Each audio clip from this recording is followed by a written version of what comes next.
Talking Memphis Wrestling with Randy Hill, featuring Michael St. John, Pat Trammell, and special guests.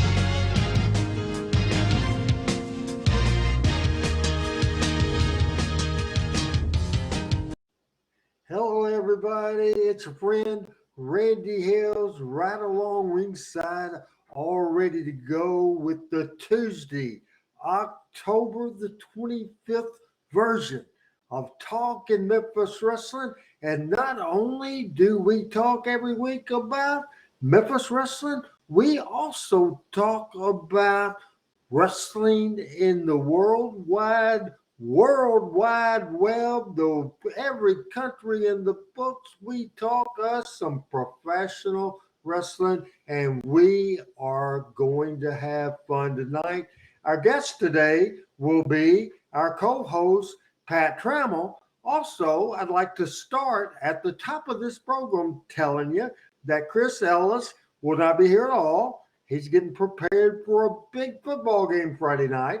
Also, Michael St. John is on standby because we have some bad weather in Alabama, and he's at the radio station. If he arrives at all, it will be an hour in the show. I want to say hi to Greg. Greg, I think you will enjoy this Talking Memphis Wrestling. But right now, folks, I got some breaking news.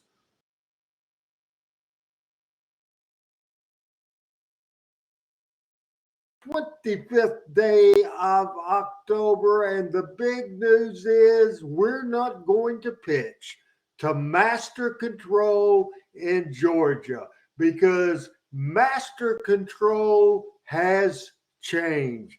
Adam Dunn on vacation from work, and it came up to Memphis on Sunday or Monday, and he arrived here today, and he is a few feet away from me in my living room as I'm in my office. And Adam Dunn, I want this show to be about Memphis wrestling, about professional wrestling. Last week we talked about sports. We talked about the big game, my nephew's team against Chris Ellis's team. And we had Chris on here, and we were talking about his team, Southside, where he's the assistant superintendent of. They were playing my nephew's team, Valley View, right here in Jonesboro, and I got to see Chris. And I just want to let you know, probably the reason Chris didn't want to be on this show today is that his team, Southside, played with a lot of heart. They were tough and well coached. However, they came up short, and the Valley View Blazers won. So we're covering everything, anything that's in the news, wrestling-wise, sports-wise, news-wise, weather-wise, anything we'll cover on this show. And I understand with the breaking news report on some bad weather in California today is the producer of this program live here in Jonesboro today with a new set, a new background. It's Adam News. What's going on in the weather in California? And welcome to Jonesboro, Arkansas, where Randy Hell's story began. It's on you, Adam. So, yeah, there's probably going to be a little bit of an audio issue. I apologize for that. Randy, you might want to mute your microphone while I'm talking so that they don't get the feedback through, because since we are in the same area here.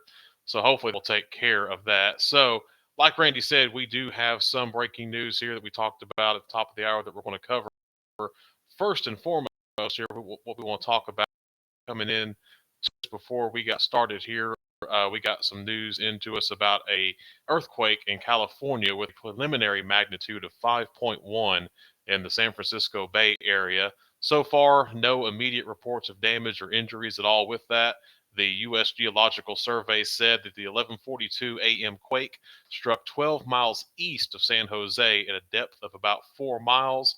The area is about 40 miles southeast of downtown San Francisco. People reported feeling the quake as far as Santa Cruz. A 3.1 aftershock followed about 5 minutes later. So that's currently what's going on out there in California, Randy. Was there a pretty powerful earthquake 85.1. Man, that is strong, and that's the biggest earthquake in that area they've had in a long time. Thank you for that report. Another breaking news type of situation. We've talked the last several weeks of tales from the territories. Now, our co-host Pat Trammell has watched more of those, one more than those than I have, two more of those than you have. There's one tonight, as we can put the graphic up there right now, from Tales from the Territories on Vice TV. It's a great, great series of shows, as you see. Tales from the Territories. However, people ask me, how's it doing in numbers? What's it doing?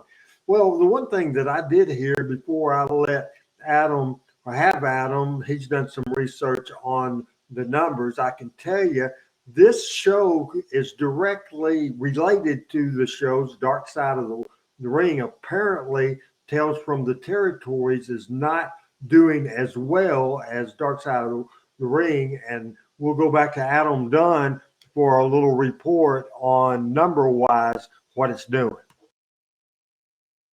Yeah, that's exactly right, Randy. Taking a look at the numbers on that Territories, the Memphis show, the debut show, had 113,000 views. The follow-up to that, the Kaufman show, only fell off about a couple thousand at 111,000 views. But then now the AWA show, which was the week after that, dropped all the way down to 73,000. So either the whole series as a whole isn't really keeping people interested, or once we got out of Memphis, it seemed like it just slid off quite a bit. I mean, that's 30,000 at least there that dropped off just from the Kaufman to the. So I guess we'll have to see tonight what the numbers look like for this show. My friend Pat Trammell, as we bring him on the show and welcoming right here on the day after Bill Dundee's 79th birthday. Happy birthday to the superstar. Now, Pat, I know you've been very interested in the Tales from the Territories. So we got your report about week number one, and we probably mentioned the Kaufman episode, but just thoughts and your thoughts too on the ratings that Adam told you about. You surprised? You're not surprised? Your review of the AWA show. Just keep us up together and welcome to the show. Well, thank you. It's good to see everybody. I'm not really surprised that it's down because that's more of a niche. It's more of a niche audience kind of show. I mean, there are your wrestling fans, but Dark Side of the Ring gets wrestling fans and also people that like train wrecks. And Tales from the Territory, it's more of a niche historical thing to me, I think. And if you look at it, I mean, and I'm just going to throw one of these out because it's the first one that hits my mind. I mean, the Chris Benoit segment on Dark Side of the Ring, that was national news for almost a month, or at least a couple of weeks, as to what happened.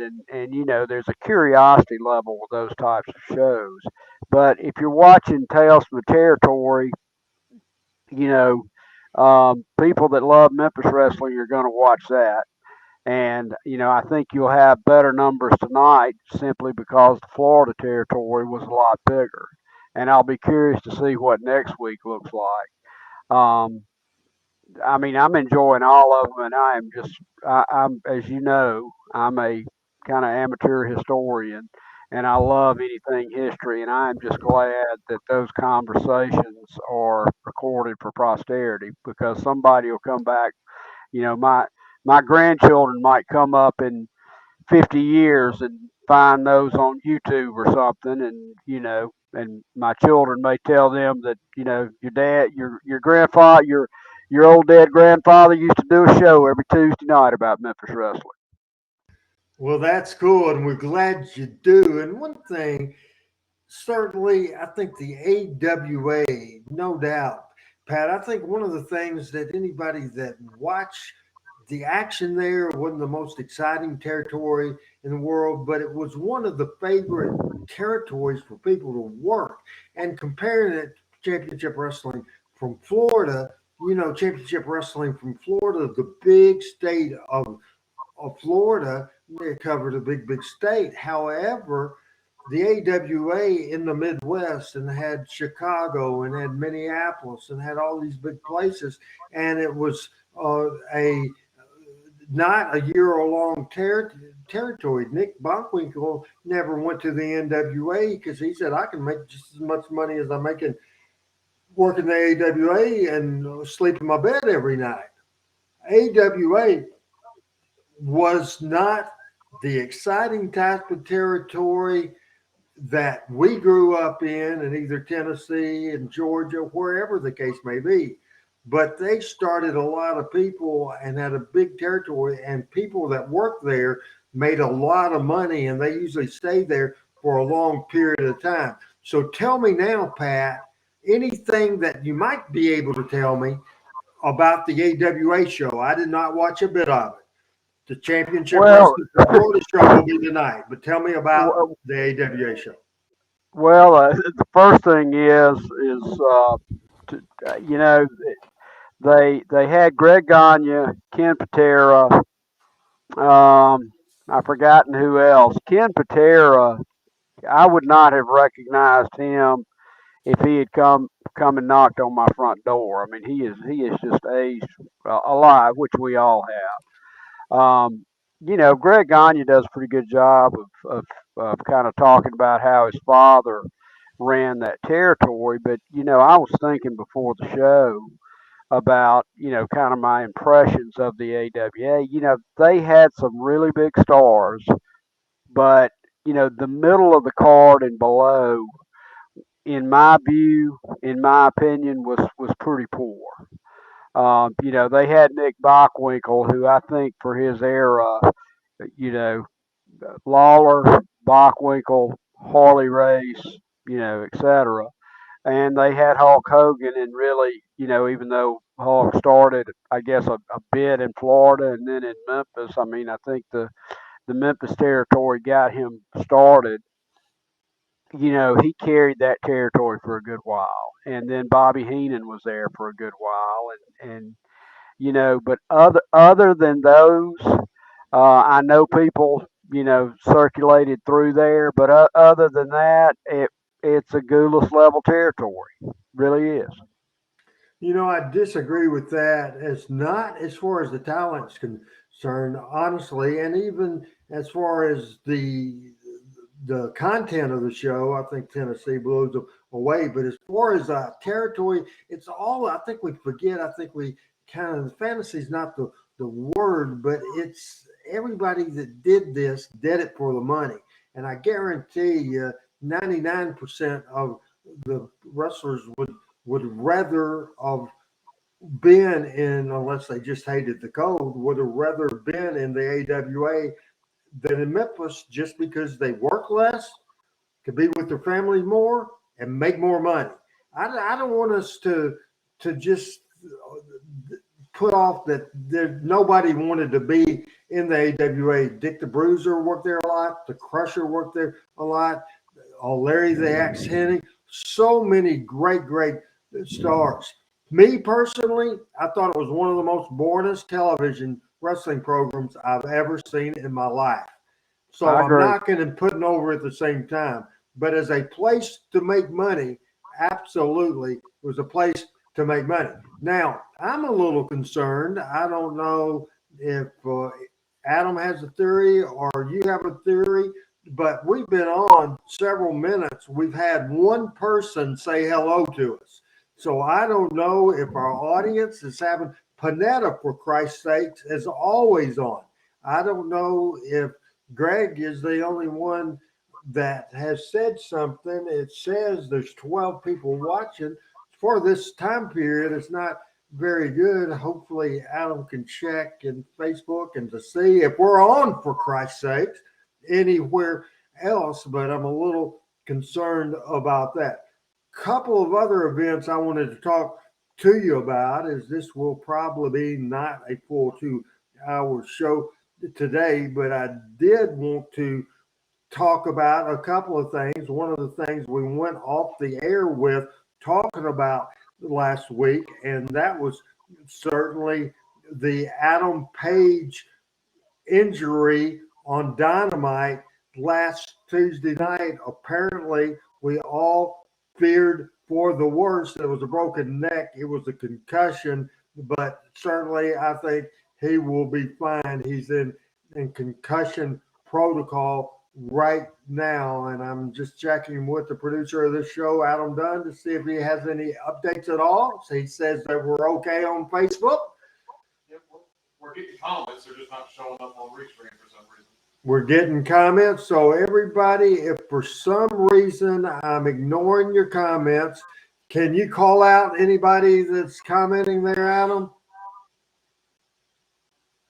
Panetta, Tony Edwards, Jeff Krog Wheeler, Kerry Crouch, Tanner, and Roger Powder. All right, guys. Our problem is I cannot see but one. Greg says hello. I can't see anybody's comments, but Adam assures me that we're live on Facebook, and we'll let Adam sneak in there and tell if there's any questions or comments. We do know you're watching. We appreciate it. We'll talk a lot of things.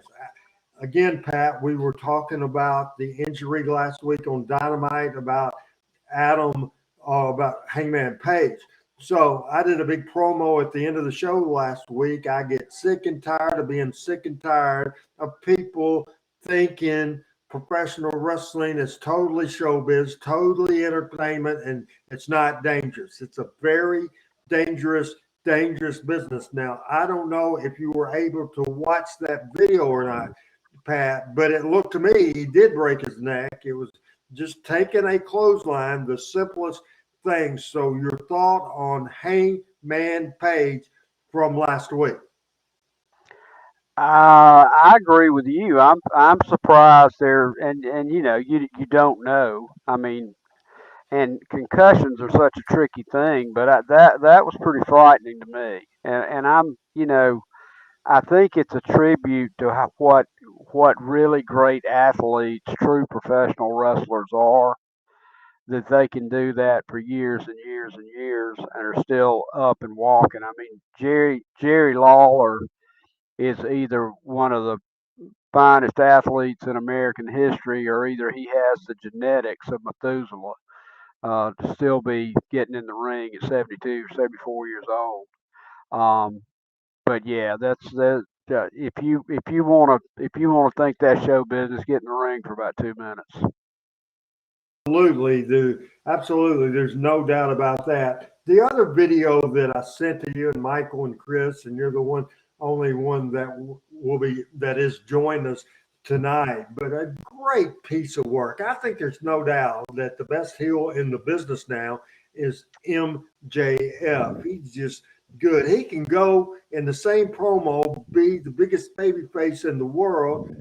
Then he can switch and turn everybody there, then turn them back and turn them 5 or 6 times. Now, it's not traditional wrestling booking. However, it's got everybody's attention. His quarter hours do good. I mean, the feedback on the internet is great. A lot of people said his promo with William Regal earlier in Dynamite last Tuesday night. I hope you got a chance to watch that. If you didn't, you missed out big time, my friend. What did you think about MJF? There are wrestlers that I look at and I think I could see that guy in the middle of Memphis, and there's not many of them, but I think MJF would be a classic heel in the Bockwinkel vein in any era. In any era. I mean, I just think he's great. He's the best guy working today, in my opinion. Absolutely. We're in agreement 100%. And then later on in the show, I don't know if you saw this, but he and Regal. Now, you can't not say that Regal did a great job in that promo. Right? Yeah. Regal, when MJF has somebody that can battle with, man, that was great. That's back in the day. I remember Lawler and Dundee getting into it. I remember Eddie Gilbert and Jeff Jarrett getting into it. I remember Dutch Mantell and Lawler getting into it. So many people over the years. This was just as strong, I thought. And I thought the story that was told with Regal was working for the WWF, and Regal got talked to him and hurt MJF's feelings and basically broke his heart. It was just a great, great deal. And I give it a double thumbs up, Pat. I agree, and the thing that was so good about it is it I it's easy for us in our. I'm 20 days into my sixth decade. Um, it's easy for us to get on and talk about the old days and all that stuff, but one of the things that made our generation of wrestling so special was the promos. Were spontaneous, and even the guys that do good promos now, a lot of times it's hard not to recognize them for scripted work. But those guys work so well together, and it takes two.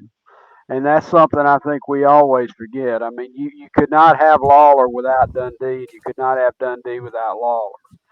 And you couldn't have The Rock without Stone Cold, and you couldn't have Flair without Steamboat. And you know, those two work so well together, and it seems so spontaneous. And it's throwback magic, really is. The next thing that we do want to talk about today, and to my producer, I don't have backup for this because I couldn't get the pictures to back this up, but I want to return to our blast from the past. And it's just unbelievable, Pat and Adam. I want to go back to a card from Jonesboro, Arkansas, my hometown, on October the 28th of 1972. And this was 50 years ago, folks. And this is the card. This is the absolute card.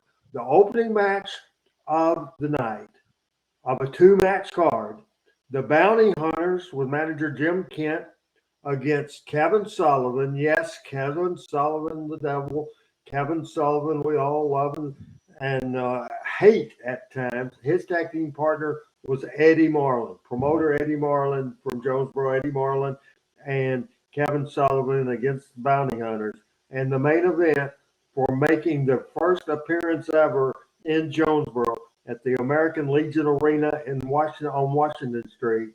Benny and Billy, the great, big, huge 600-pound McGuire twins against 6', 276 Big George Holtz, and his tag team partner was Rock Riddle. Now, Billy McGuire, born in 1946, his twin, also same year.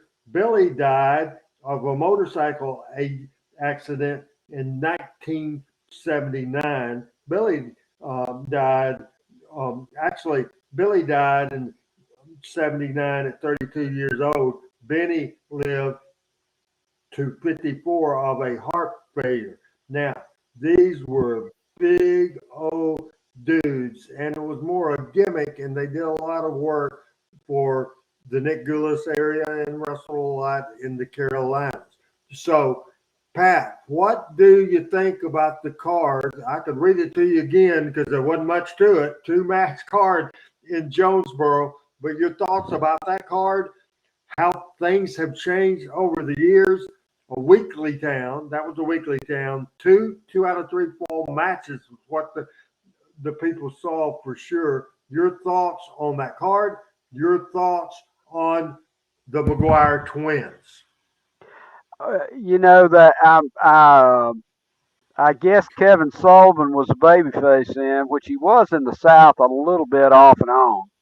Um, the McGuire twins sold more tickets based on that picture of those two riding mini bikes, I guess, than anybody in the world. I mean, I think I'm told they were nice guys, And Greg, you're right. They were in the Guinness Book of World Record for the heaviest twins. I understand from people like you who've been on, seen them wrestle live, and I don't even know if I've ever seen them on TV. I mean, I know they were kind of a come-in shot show attraction. Maybe I've seen them once in Birmingham when I was a little kid, but I understand they couldn't work worth a lick, but pull some people Horrible. out. Horrible. And Yeah. I don't think anybody ever put them on TV. Yeah, I don't know that I've ever seen them on TV. I know they would come to Birmingham, and Nick Goulas would come out and show them on the motorbikes and all that kind of stuff. But yeah, I don't know if they've ever been on TV either. I guess they had the splash was their finish if they had a finishing move. Yes. Yeah. Absolutely. Now Yeah. we're going to check back in with the producer of this show to see if we have There you boys.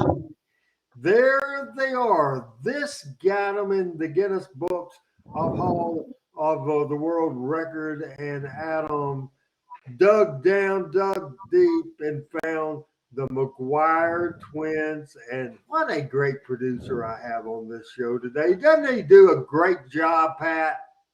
He is the wind. It's cold there in his shadow. He's the wind beneath our wings. Absolutely. I don't know about that, but that seems oh no, I won't get myself. I could say something politically incorrect of how that sounded, but I won't. I want to ask Adam something. I want to ask Adam right now because I feel I'm ignoring our audience.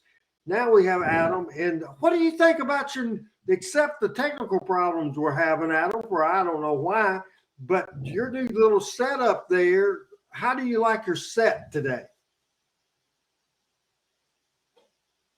I like it. I think it's got a neat look to it. We've got the little breaking news graphic just rolling in the background here.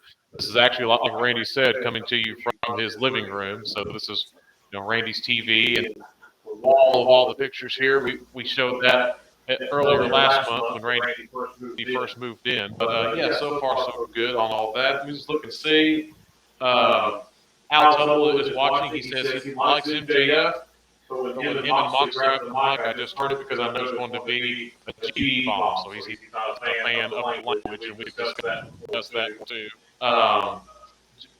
Jeff wants to know what was Chris's problem with the Andy Lawler feud that put wrestling on the map. That's just a couple questions that are coming in on Facebook. And again, unfortunately, for some reason, we're not seeing any Facebook questions. We do have people watching on see those questions.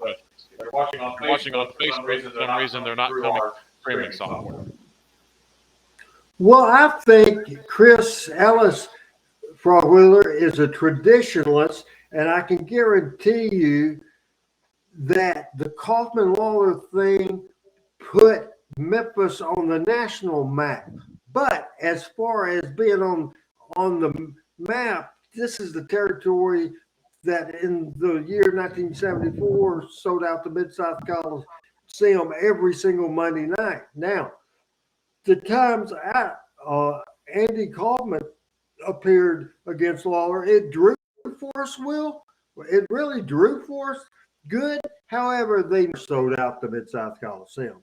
Not one single time. When Ricky Gibson and Lawler and Dundee and Lawler and Fargo and Lawler and Tommy Rich and Lawler and Rocky Johnson and Lawler and the Sheik and Lawler and Nick Bonquinkle and Lawler and both Briscoes and Lawler, and I can go on and on and on. I think he just feels, and I do too, how did that make this territory just a whole lot of money more than some of the other stuff that was our bread and butter? And to tell you the truth, it did get national attention. It really did. And it helped out tremendously the career of Jerry Lawler.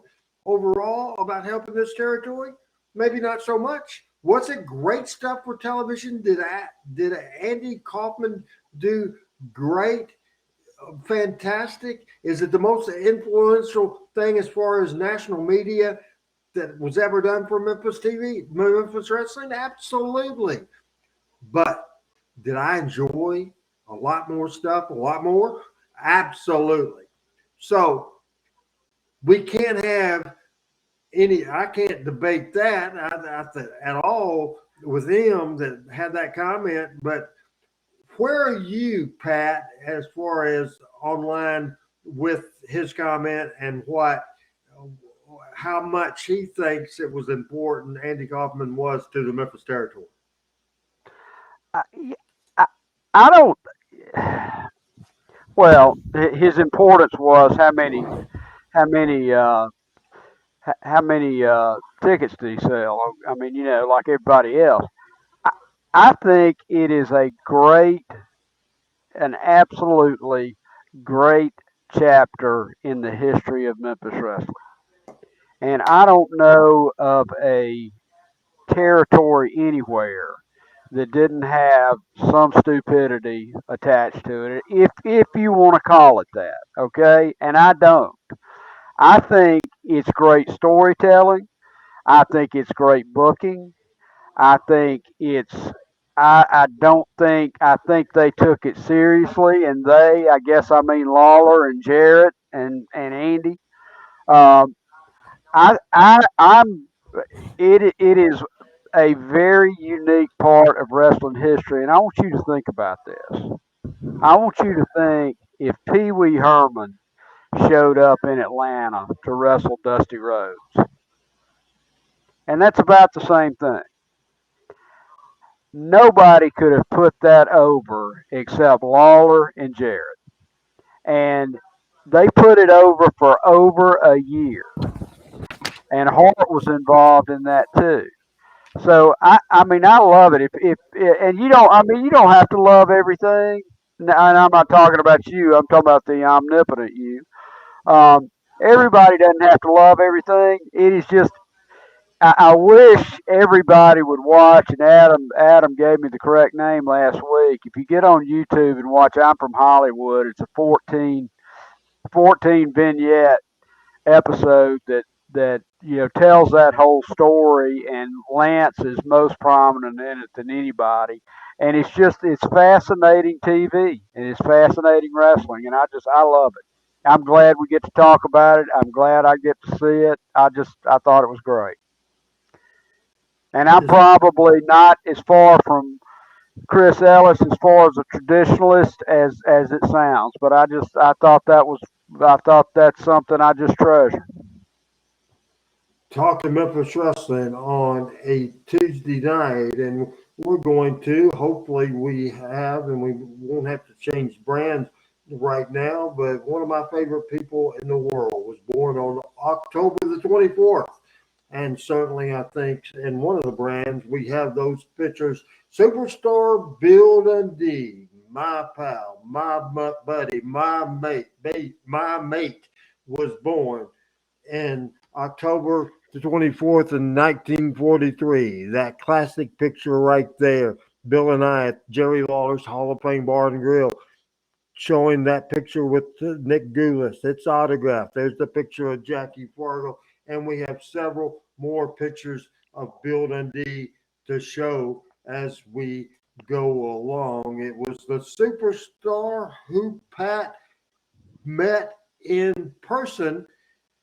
Superstar's 79th birthday. So again, happy birthday, Pat, to the superstar. Absolutely.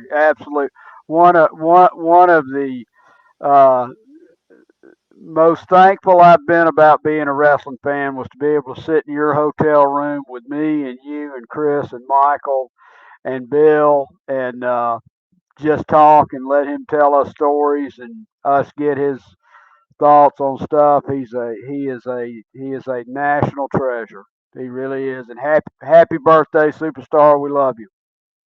We're going to throw a few more pictures up there of the superstar. 5'7", 207 pounds, the toughest son of a gun that ever came down the pike. And quick, let's get out of that and get Adam Dunn, because I have a technical question. to ask him if let's put Adam Dunn. I switched over to the Power Pro brand folder, Adam, and then as we get Adam back on the screen, and then all of a sudden, out of the blue, everybody messages done popped up on us. What in the hell went on, Adam? I don't know. I'm not seeing myself on it. There we go. Yeah, I don't know. We're having, for some reason, technical issues galore here. I guess moving master control here. But yeah, I'm seeing all the comments now as well. But of course, now we've got the Power Pro background and the Power Pro graphic. Let me try to swap back and see if they carry over with it. That would be interesting to see. I want to say hello to Easy Money. Julie Yates, my good friend, says, hey, Randy. Now, Jim Early says, did you see Bill and Jamie on the Springer Show? The answer is no. Tony Edwards says, when other promoters call Jerry Jarrett and thank him for taking care of the Hollywood store, the angle got over Pat. And certainly that did happen according to Jerry Jarrett. Tanner says, only issue with the upload is that someone over-recorded and there's an hour of blank screen after the show is over with. And what is he talking about, Adam? Tanner? I'm not seeing that comment. He says, only issue with the upload is that someone over-recorded and there's an hour of blank screen after the show is over. And Tanner, let us know what you're talking about. Panetta says, good or bad, Kaufman caught a lot of attention, the casual fans. And we have Frog Wheeler said there are a couple of videos on YouTube on the McGuire twins. Jim Early saying about the echo, bad echo, and we know when we have an echo, and I don't think we have an echo anymore. So many people saying that for sure. And Al says, of course, Adam read that one. He likes MJF, doesn't like the profanity, for sure. And he's talking about the Hollywood video with Jerry Lawler and Andy Kaufman. So on the Talking Memphis Wrestling folder, we've got comments, obviously. Adam? Yes. I was going to say Adam was shaking his head at me, and y'all can hear that. Al Tuttle says, did I cut Lawler's hair? I don't remember ever cutting that Lawler's hair. I don't think I did at all. I don't think I didn't ever do that in Power Pro Wrestling, not one single time. I think we might have had Billy Travis might have came in and clipped a hair or two. So now, Pat, what is going on now as we're just here and we're reading all the comments? And I feel so much better, Pat, that I can see comments, and I don't think it's just me and you talking to each other, because we can do that any time of the day. Well, we can. Yeah, yeah, that's right. I was glad to see everybody. Glad to see Panetta. I was worried about her and Al and Tanner and Julie and everybody else. Thank you for hanging in with us. One of the things that I want to do right now, and it will eventually get a little tricky, and it might not be a good decision to do as I play a video, but we're going to try it. Last week, we deep dived into the Memphis Wrestling Hall of Fame. Started with 94. Then we did 95. Then we gave you everybody from 2017 when we got back going. We have highlights of the 2017. This is just a couple of minute highlight piece. We hope it works as we take a deep dive into the Memphis Wrestling Hall of Fame, and that graphic up there. Great job putting that up there, and we will watch the video right now.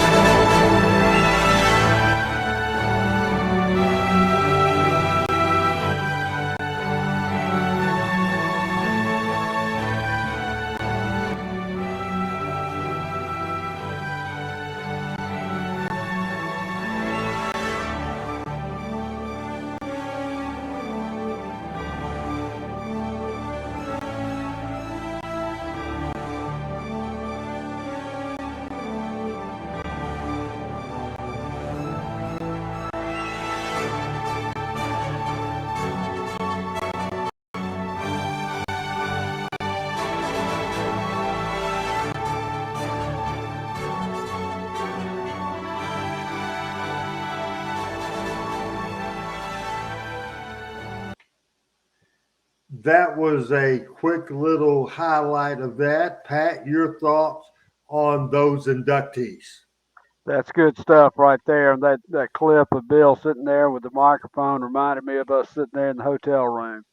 I tell you, Randy, that the Memphis Hall of Fame is something very, very special. And I want to commend you for all your hard work on it, and Adam for all his hard work on it. And I know Kevin's done a lot of work on it.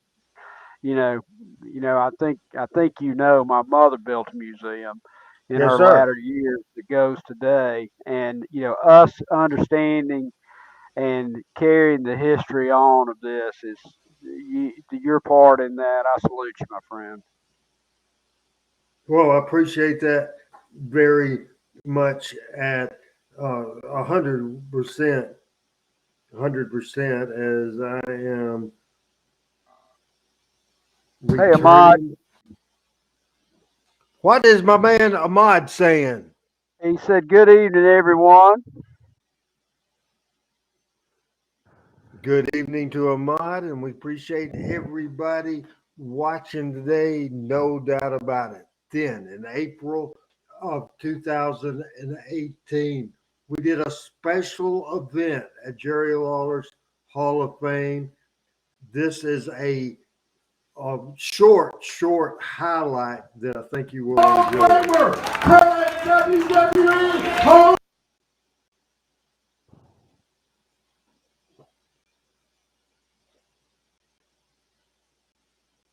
And it stopped. Ladies and gentlemen, he made the Memphis trip. My friend Mick Foley.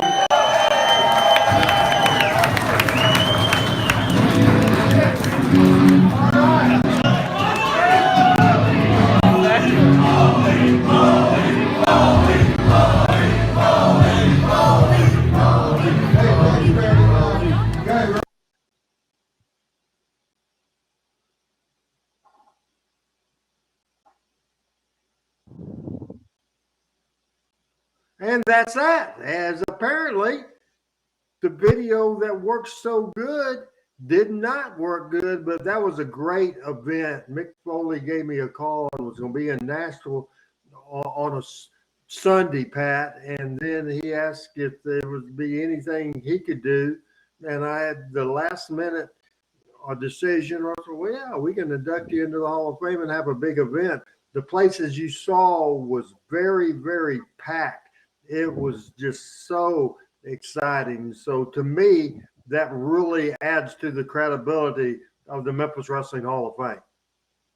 Well, it's something people care about, and it's something that people, I've had the opportunity to travel a lot of places in my career. Not much internationally, but a little bit, but kind of around certainly the southeast in the country. And if I meet somebody from Memphis, I don't care how old they are. If they're over 30 years, 25 years old, you're going to be able to talk about Memphis wrestling, and they're going to light up when you talk about it. And that's why people watch our show. It has nothing to do with my lack of talent. It's because Memphis wrestling means something to them One for of the the right things reasons. I kind of fast forwarded a little bit, and this is not good production, but I just really want everybody to see as much of this as a play, and we will see if it plays anymore. And we'll just try this again. And I know why. I watched the match, and you watched it with me downstairs from 2000. And you were on top of a cage with Triple H. I can understand why you got the picture. Every once in a while, yeah, my memory slips. So they're running out to go get some of their office match. We just thought we'd shift things a little bit, and we'll done. Well, we got a few more words in, no doubt about it. We'll leave that running a little bit. So again, just Mick Foley, Pat, is Take some questions now, and again. then I know Jerry's going to introduce me in a little while. And then he has that ability, Pat, to just communicate and relate. He's relatable to the audience. And here he is again. And there he goes Nashville every Saturday night. You would go out there without ever seeing your opponent. You know, there were several venues like that, and I mean, those matches may not have been masterpieces, but I made mistakes every night, and I got chewed out for them almost every night. And it made me a much better wrestler, and so as time went by, I was like, you know, I don't think I would have been standing on that stage at Madison Square Garden being inducted into the WWE Hall of Fame had there not been some dressing down, and had I not been through this area. There's no way anything that followed could have happened. So, yeah. Mick, I'll give you a three-part answer, okay? Terry Funk with an N, so I did not drop an F on him. Terry's had a pretty tough year, but I think he's hanging in there. And it was really the matches that he had with Lawler at the Mid-South Coliseum that turn on a light bulb in my head. And I was like, I'm going to copy everything that guy does. And I loved getting in there with Terry Funk. Stone Cold Steve Austin.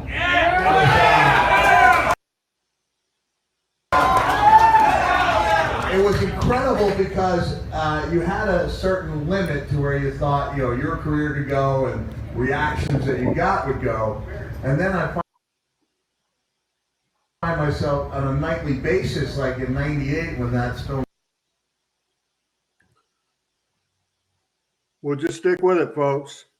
We understand the audio issue. Every single thing I do is getting a better reaction than anything I ever imagined. And I wrote a column about Steve, and I said, you know, has been said that some guys were so talented that being in the ring with them was almost like a night off. And I was like, with all respect to Steve, and that's wrestle speak for I'm about to say something bad about the guy. With all due respect, wrestling Steve Austin was never a night off. And what I mean by that was that he pushed you every night and he lit you up like it was the 4th of July. And when you were on the receiving end of those Austin comeback punches, it was no day at the beach. Then somebody goes, well, if it hurts so much, why don't you complain? And you're like, complain? And he's Stone Cold Steve Austin. Do you listen to that reaction? I want to be a part of that every night that I can. And it was a great honor to be out there every night. But I have to say, had it not been for the Undertaker and the match in 1996, I know we had the famous cell match in '98. Going around in a one-man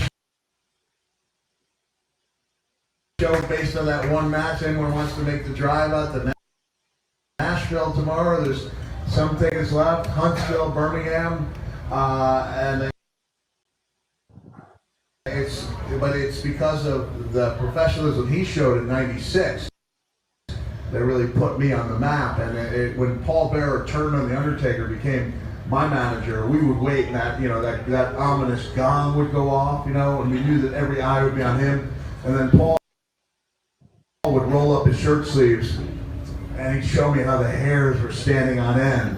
And then I would show him. And every night, there was never a night where we took it for granted, where we did not realize what a great honor it was to be out there with him. So if I had to choose one, I would say it was The Undertaker.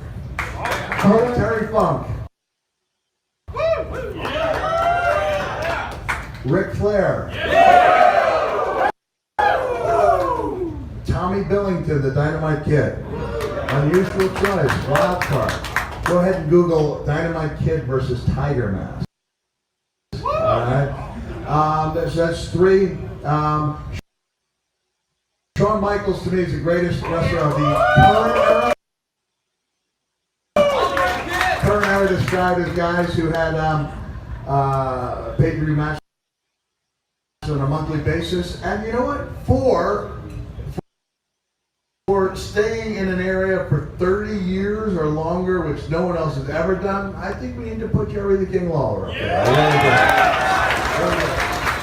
And as I'm watching these things, I'm like, wow, I'm watching them like no one threw a punch like Jerry Lawler. It was just phenomenal. Okay, we got some more. If you want, I just want to point out, I wrestled the next night. It was brief. And of all the craziness that ensued, the one thing I can't get over is that after that match was around, so it was a tough one. Don't do what I did in that match, right? Tennessee, he's a WWE Hall of Famer. Let's play the music and let's make welcome Jerry the King Lawler.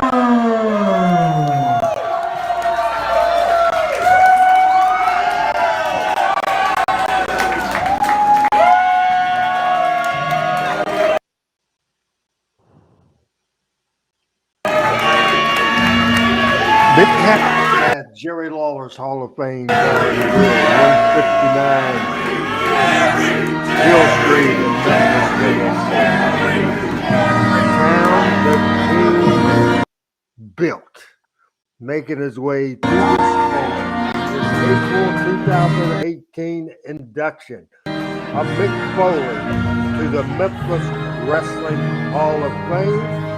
We got Michael St. John on standby. We'll have him join the show in just a minute. We want to hear from the King.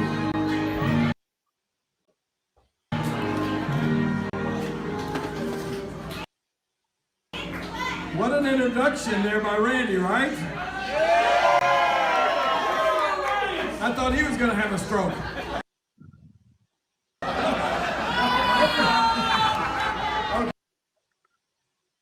Okay, listen, thank you all for being here. This has been a great turnout, a great day, a great event here at the Hall of Fame Bar and Grill. So excited that you all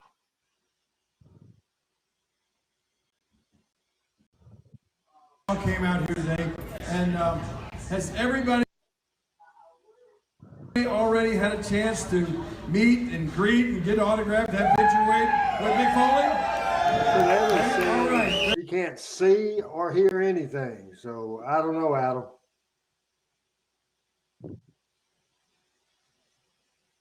And now this is frozen again. We'll give it a few more seconds, then we'll come out. Very good. Here we go. So I guess one thing, they also had a chance.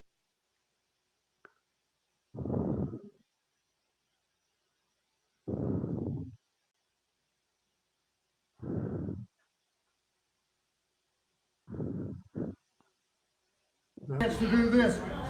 Most of the people here, King, has checked out the Jerry. Let's come out of that. We're having technical problems. We understand, and we'll check now to see if anybody's listening or watching on Facebook. So if you can tell me if you can hear anything now, that it's a two-shot on the camera of me and Pat Trammell. Before we get to Michael St. John, Pat, what we could see of that, and real quick, you can go to the Memphis Wrestling Hall of Fame Facebook page and probably the Memphis Wrestling Hall of Fame.com. Either one of those should have that full video, and it will play all the way through. So your thoughts, Pat, as Greg can hear us. So Greg can hear us, and I need to hear that somebody can hear me on Facebook. Your thoughts of that messed up video we just saw? Well, I mean, it just tells you, it just tells you two things. One, how much people in Memphis care about Memphis wrestling, and something that is overlooked, how much, and I think Nick Foley said it best when he talked about how thankful he was for the opportunity to get to do that for a living. And, the love that is shared back and forth between Lawler and the people of Memphis, and Randy Hales and the people of Memphis, and Bill Dundee and the people of Memphis is that's not a coincidence, and it is not usual. You know, you and Lawler and Dundee and Dutch and the Jarretts and Tojo and Coco today, and others are such a fabric of the city of Memphis and the Mid South area. Not Bill Watts Mid South, but the Middle South of Memphis and Jonesboro and Tupelo and all that. And it's, you know, you're just part of the DNA. It's part of Memphis. Memphis wrestling is part of Memphis's DNA. Very good points. And I want Adam to run the clip of the breaking news because, as I said at the start of this program, as we had Adam Dunn do a little news break on the earthquake in California, we need to run the breaking news video now because coming into our studios today, he's in Alabama, and there was breaking news in Alabama. There was tornado warnings or thunderstorm warnings or some kind of warnings going on. I think in the part of Alabama that Pat's at, he was okay. However, Michael St. John was at the radio station keeping up with the weather. Welcome to the show, Michael St. John, and do your Dave Brown. How's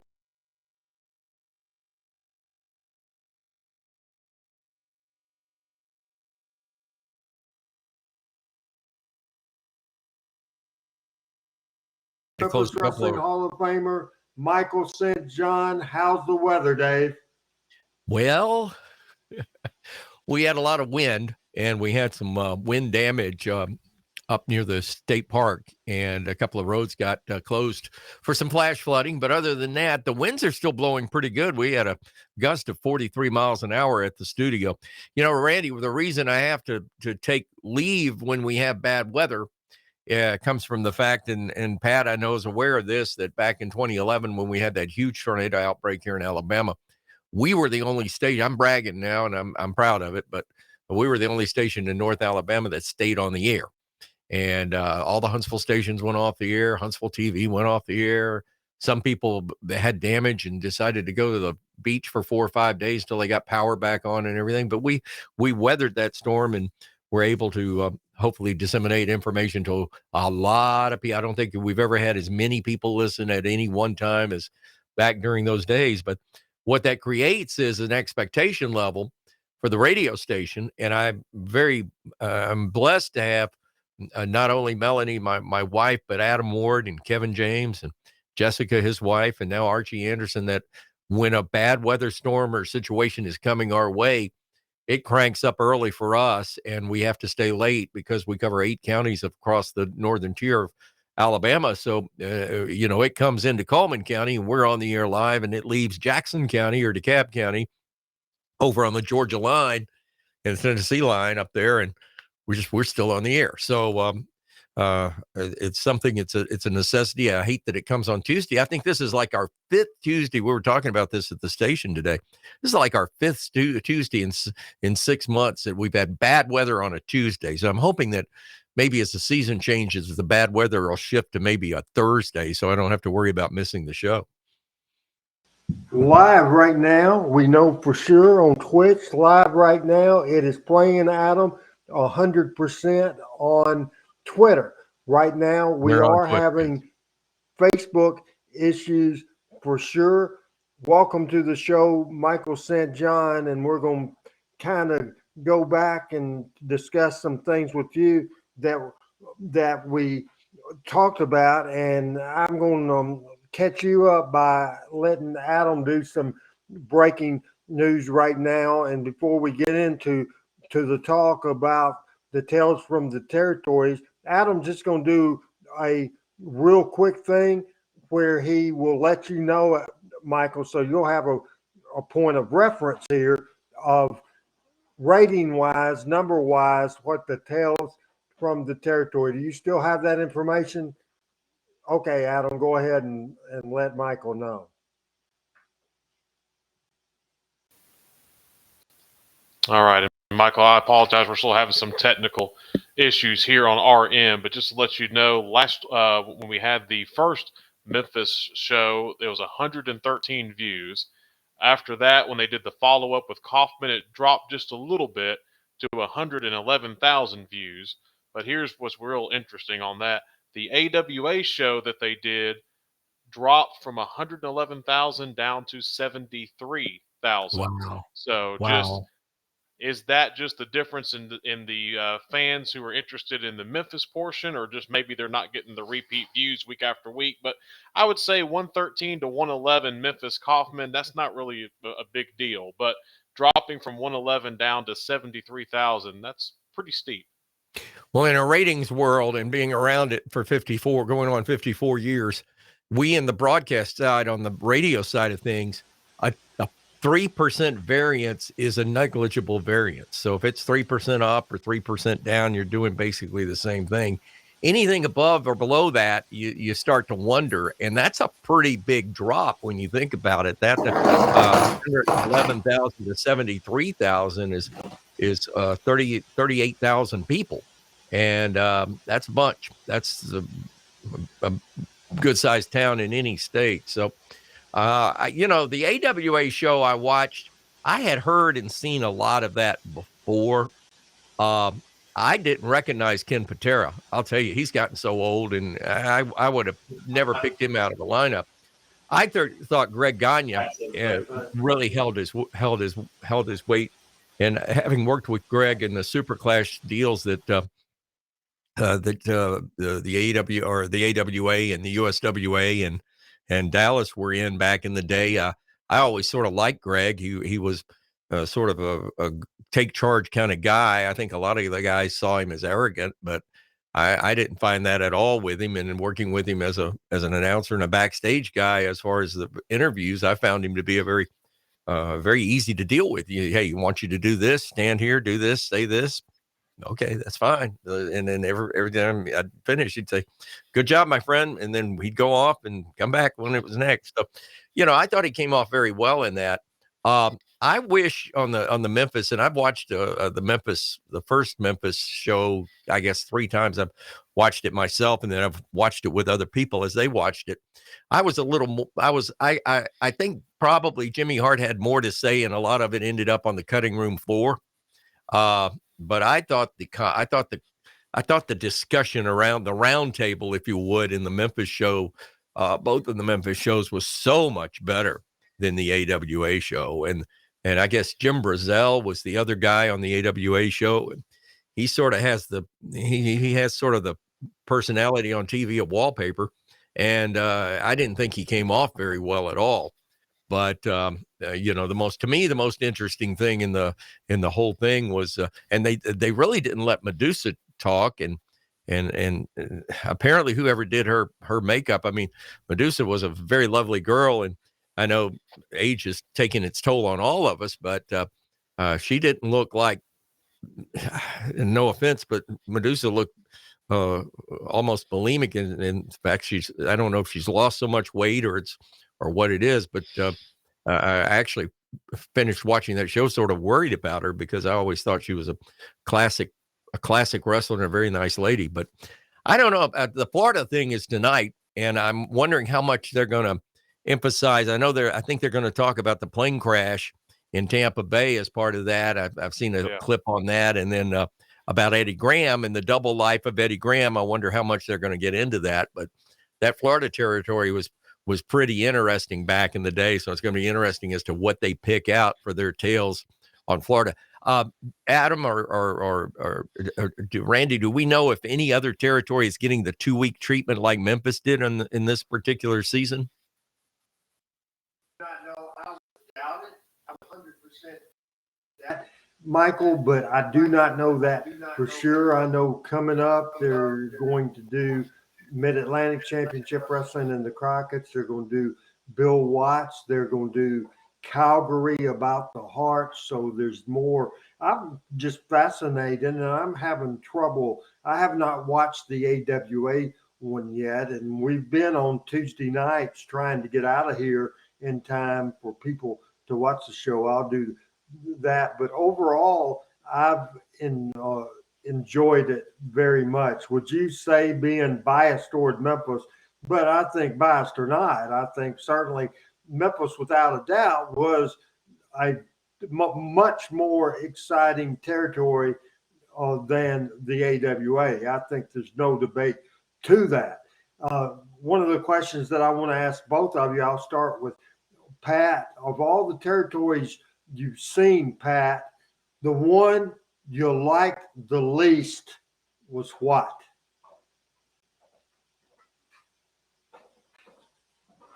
Least territory, Pat. And you're muted. I meant to do that. Probably overall AWA. I mean, people had their times and their runs, and we talked about AWA earlier. I think Watt's territory, primarily because of Dutch. Dundee had as good a run as anybody had for a period of time. I think the Von Erichs, probably sad, but they had all the talent in the world. But I think I've other than several people, Nick Bockwinkel being premier among them. I just thought, and I think we've all agreed, there's a lot of boring wrestling in AWA. And Michael, it's interesting what you said about Ken Patera. I said exactly the same thing. Well, it's sad. It's sad. You don't like to comment on people's aging, especially in my day and time. But of the three shows, I mean, we don't have a whole lot to compare to. But I'll say this from a programmer standpoint, I don't think that the producers or The Rock, Dwayne would have started with a poor show. They put their best foot forward the first week, and I think that symbolized the fact that Memphis is probably tested has passed the test of time in professional wrestling more than any other territory he had, and I think a lot of that had to do with what they talked about in it being a family and being it was real. I mean, the highlight of the Memphis show it was in the title, where wrestling is real. And that's how Memphis always was. That's how the whole territory of going back to Nick and Roy, and then right on through Jerry and Jerry, the whole territory was that way. And to me, the only territory that probably came close probably was the Carolinas, and after that, Watts. But then after that, Florida, and then after that, probably Southeastern. And you get west. To me, I lived in Phoenix in the wrestling, and I lived in Phoenix in the late 80s, and wrestling was just the drizzling shits. And the only wrestling that tell us how you feel, Michael. Well, I mean, it was horrible. And the only wrestling that drew, they had a place out there called the Celebrity, which was a theater in the Round, and Lucha Libre would run the Celebrity once every 3 months and would sell it out, but it would be Hispanic. It would be all done in Spanish, and it would be for the Hispanic audience, and they would show up for it. Then I was in Los Angeles, and by the time I got to LA in the 90s, in the early and mid 90s, the Olympic had dried up, and there was a lot of independents running, Oxnard and down in the South Bay, and out in the high desert, there were some independents running out there. But the big deal would be when the WWE came to town, and they would go to, this was prior to the Staples Center, they would go to the Pond in Anaheim, or they'd go to the auditorium down at USC where the Clippers used to play, and they draw big houses and all that good stuff. But I'm telling you, when you look at the other thing is, I don't know how, is this like a 13-week deal? I don't know how long or how many of these they shot. I don't know either. I have no idea. To make a comment, Michael, I really do hope, and they're gonna show where the bigger territories were, obviously, and the Von Erichs is a story that they've already told on Dark Side of the Ring, but I'm sure they'll show that. But I do hope they include Southeastern with that, because that was a fine pound for pound, outstanding wrestling territory, and I hope they get Ron and Robert on there to talk about that. I'd really be looking forward to that. I would too, Pat. And when you think about Southeastern was a sister territory, if you would, or a brother sister territory to Memphis Wrestling and to the Goulas Welch clan, because the Fullers were part of it. So when they opened up Mobile, Pensacola, and all that area, I mean, they drew some great houses down on that side of the territory. And then when the Fullers took over Birmingham after Nick left, and after Jerry bought out Nick, Jerry basically turned over Birmingham to the Fullers. And I thought they did and I've seen some film and some tapes on that are just, I mean, their wrestling was head and shoulders over a whole lot of people, but it was on par at times with Memphis as far as the angles they shot. I mean, we talk about all the angles and all the great things that have come out of Memphis wrestling for this on this show, but my gosh, there's 2 or 3 angles that were shot in Southeastern. I Want to Talk to Tom was probably my favorite. And I'm like you. I would be very dismayed if they didn't show and talk about Southeastern. And then Southeastern sort of had a baby brother, if you would, in Knoxville when Ron Fuller ran that East Tennessee territory, and that was hot at one time. So I'm hoping that I'm thinking though, with the ratings that Adam mentioned, this is probably they're already probably into season 2 and getting ready, or if not already filming parts of season 2, because it's been a very popular thing.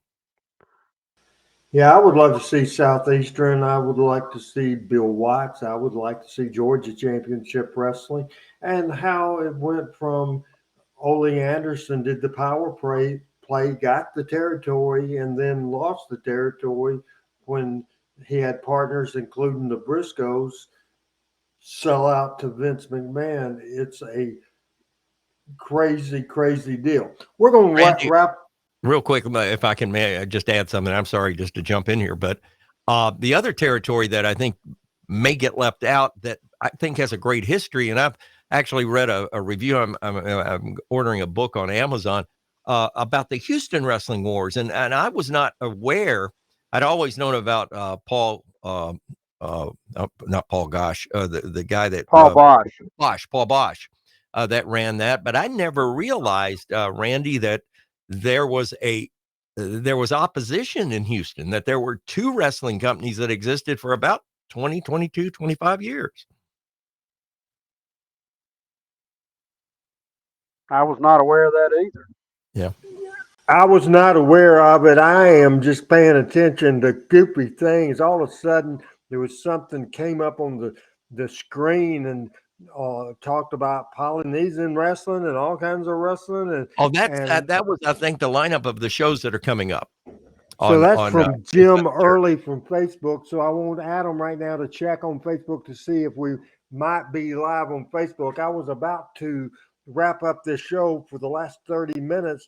We're down to 2 people, and we lost our feed on Facebook. We kept it on Twitch and Twitter, but Jim Early says Memphis Wrestling, then Kaufman versus Lawler, then the AWA, then it says Stampede Wrestling, but I was hearing today on Busted Open, it's Championship Wrestling from Florida, but the Heart Stampede, the Championship Wrestling from Florida, the Mid-Atlantic Wrestling, Jim Crockett Promotions. Then, of course, Polynesian Pro Wrestling, why that's on there, because that's Rock's family promotion. Certainly they would cover that. World Class Championship Wrestling, Mid-South Wrestling, and Portland Wrestling. So I'm with you, Pat and Michael. Certainly 100%. I think they screwed up by not covering the Fullers, because the Fullers have one of the most interesting personal family stories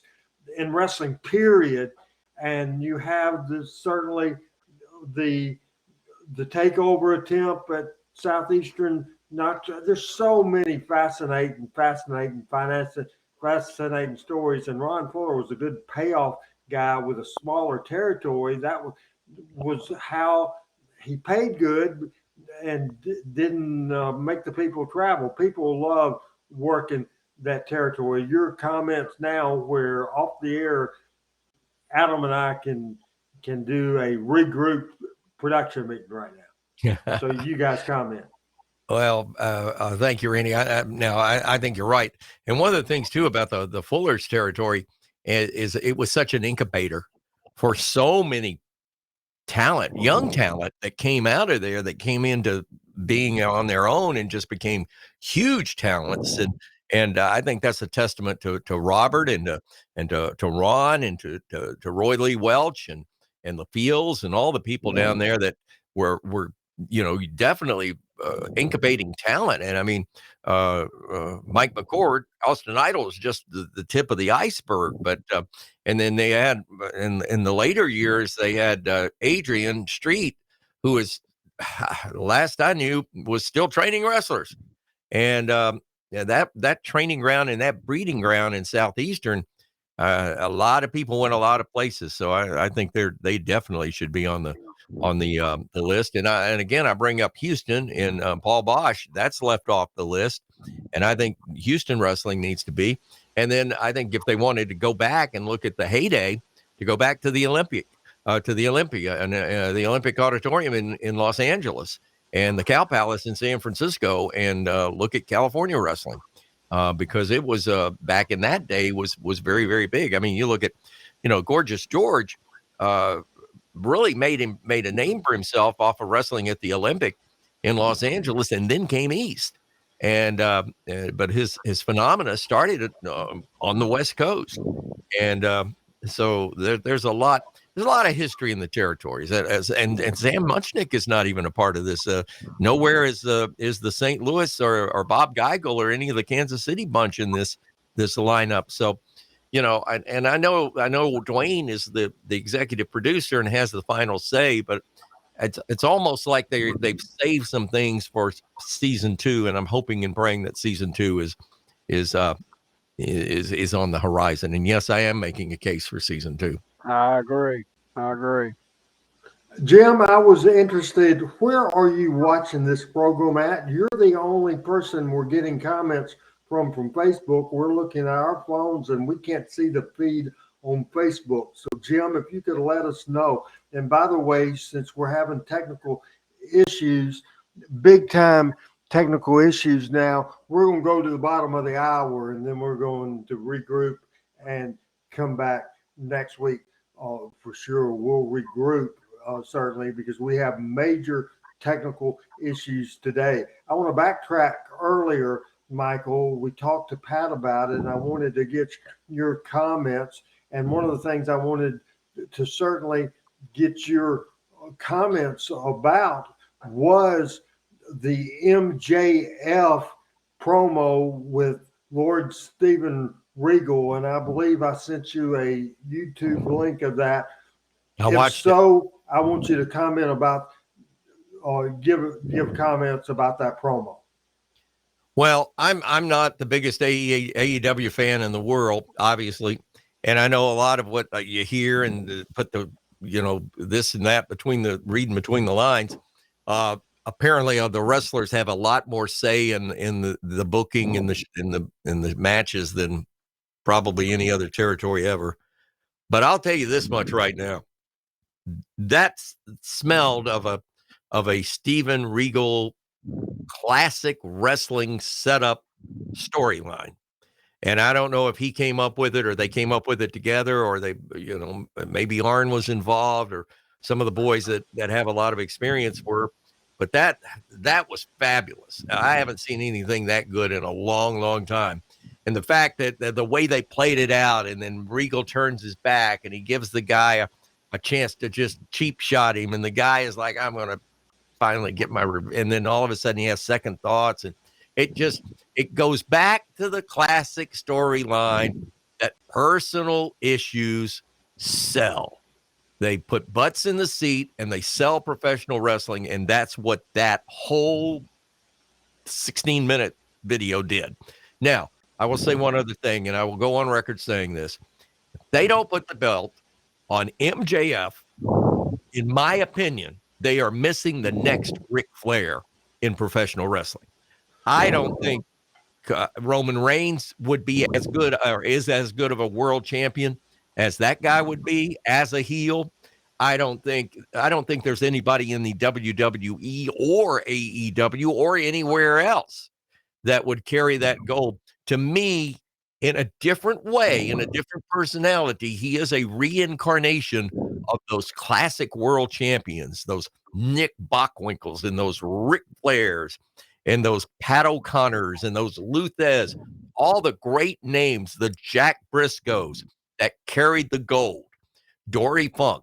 Those guys were champions not only by holding the belt, but the way they presented the belt week in, week out, day in, day out. If MJF is not the next Ric Flair, the next, if you would, person that you could put into that mold, I don't think there's a wrestler alive today that could do it. Now, let me go the opposite side of that, because I agree with everything you say about MJF. Totally, 100% agree. However, I was listening to Busted Open this morning, and obviously Bully Ray, Tommy Dreamer, Mark Henry, Dave LaGreca, everybody on that show, everybody in wrestling feels that a generational talent is MJF. They're agreeing with that. But Bully Ray was saying, I don't know. And he said, this is not me. I'm saying switch the belt tomorrow. That's me saying it. That's right. What you just said. You'd switch it tomorrow. They say it's too soon. Where do you go from there? I say where you go from there.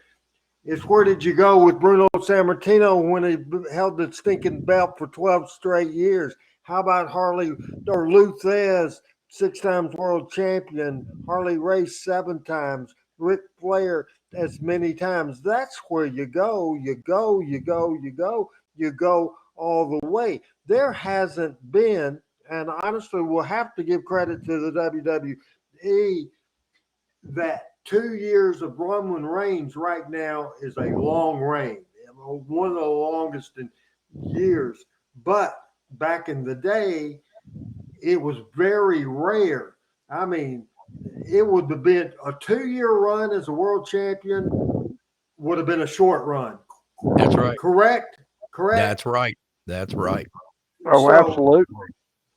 I'm just telling you the other side, and a veteran wrestler that's made millions of dollars in this business for the WWF, his viewpoints, because opinions are like noses, everybody has one. He says that he thinks, don't give it to him. It's too early. Wait and build. However, I've seen it done the other way too. The people so ready for it. If he doesn't win it, if he don't get it, say within the next 2 months, his stock will go down, is what I think. When you have a racehorse like Secretariat, you don't run him in Oklahoma. You put him in the Kentucky Derby. You put him in the Preakness. You put him in the Belmont. You put him in the summertime at Saratoga. You run him with the best. And remember, racehorses at 3 years old are at their peak of running.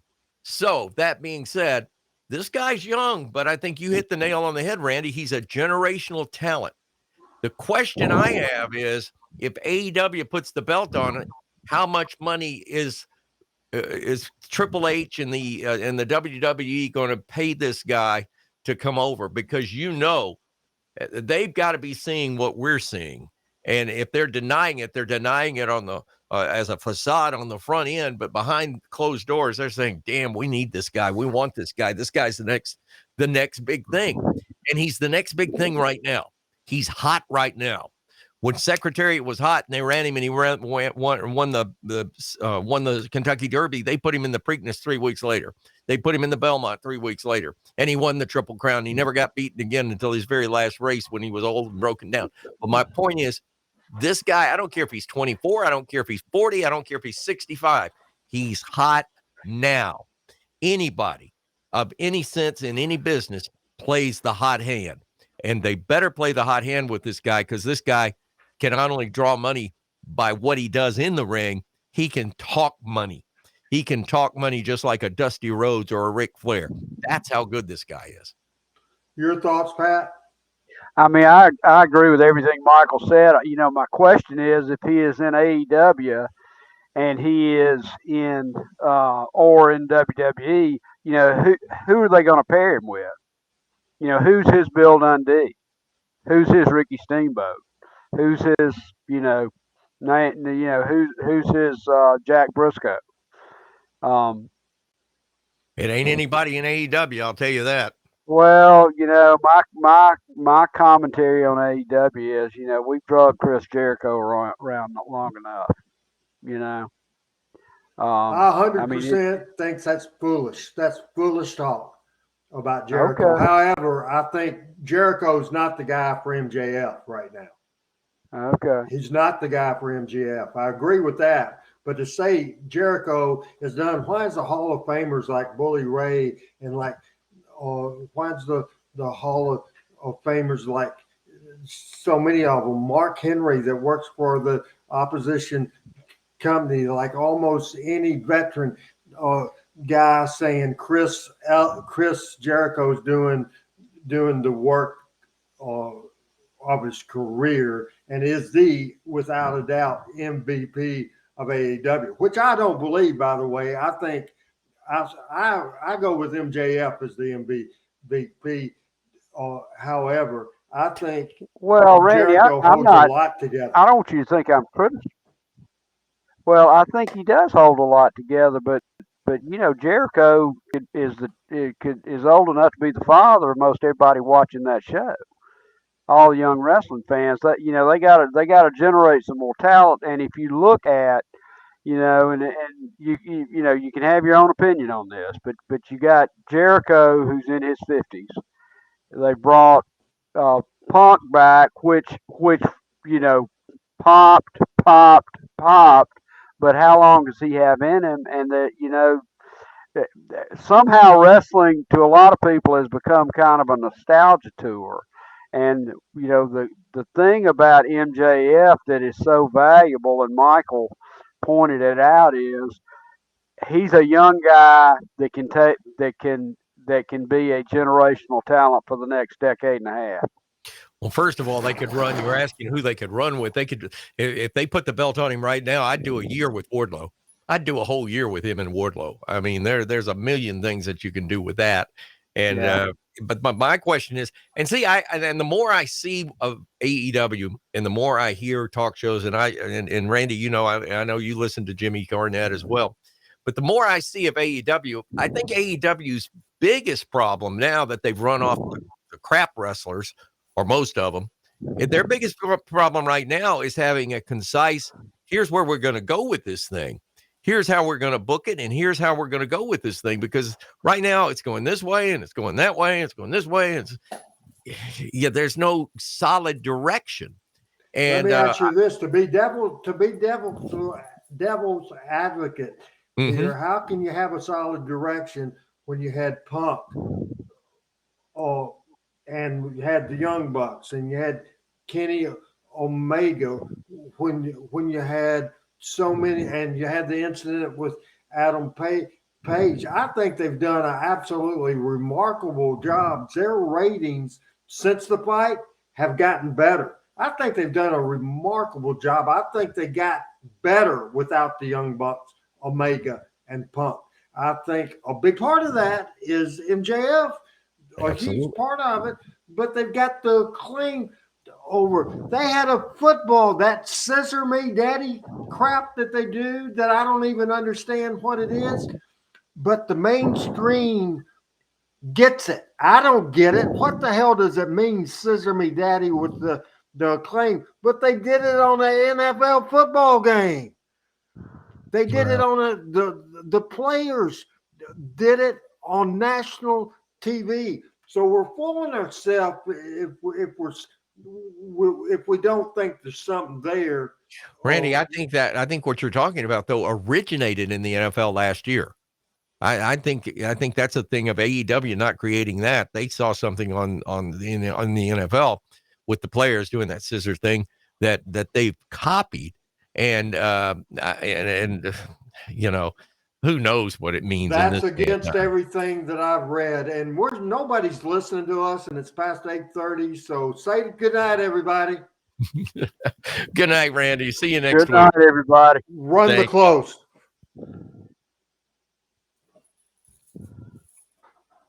This was a shit show with the technical stuff. A shit show. Talking Memphis Wrestling with Randy Hill, featuring Michael St. John, Pat Trammell, and special guests.